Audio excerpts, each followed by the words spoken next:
এক ভাই প্রশ্ন করেছেন, আসসালামু আলাইকুম হুজুর, আমাদের সমাজে মরবাড়িতে যে আনুষ্ঠানিকভাবে মানুষদেরকে খাওয়ানো হয় সেটা কি জায়েজ?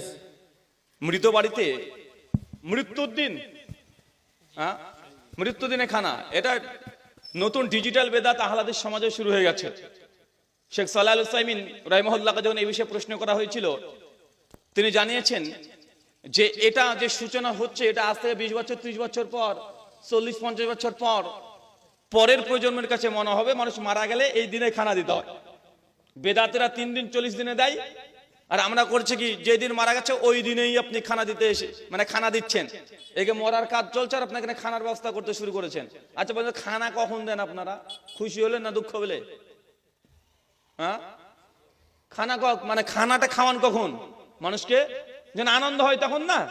তো আজকে আপনার বাপ মারা গেছে, আপনি আনন্দ পাচ্ছেন, খুব খুশি না? বাপের জমি পাবেন, খুব খুশি যে মানুষকে খাওয়াচ্ছেন। এখন আপনি বলছেন না না, দূর দূরান্ত থেকে মানুষ আসছে, কোথায় খাবে কোথায় খাবে? আরে ভাই, ও এসেছে কি করতে?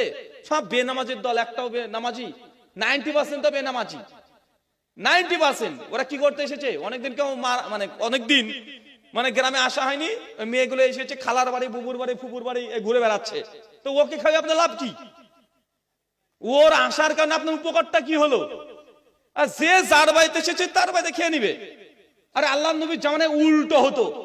জাবেরের থেকে যে হাদিস বর্ণনা আছে সুনান ইবনে মাজাতে, আল্লাহ নবী আলাইহিস সালাম বলছে, মানুষ যদি মারা যায়, যে বাড়িতে মারা গেছে শুধু ওই বাড়ির লোককে কমপক্ষে 3 দিন প্রতিবেশীর প্রতি তার হক যে খাবার তার বাড়িতে যাবে, তার বাড়িতে নতে সেই বাড়ি থেকে ঘটনা করবে প্রতিবেশী মানে দরদ দেখিয়ে গোটা গ্রামের মানুষকে খাওয়াচ্ছে। এটা কেউ শেখ সালাহ ইসলাম হচ্ছে এটা নাইর অন্তর্ভুক্ত, মানে এটা একদম জাহিলিয়াত। এখান থেকে বিরত থাকতে হবে, নচেত 50-60 বছর পর এটাকে 40 খানার মতো একটা ইবাদত মনে করে সমাজে করতে শুরু করে দিবে। তাই এই জায়গাতে যাওয়ার দরকার নেই। যে যার বাড়িতে এসেছে সে তার বাড়িতে খেয়ে নিবে, হোটেল আছে সেখানে খা, আপনাকে অনুষ্ঠানে এই দিনের দিনে করতে হবে না। শুকরান।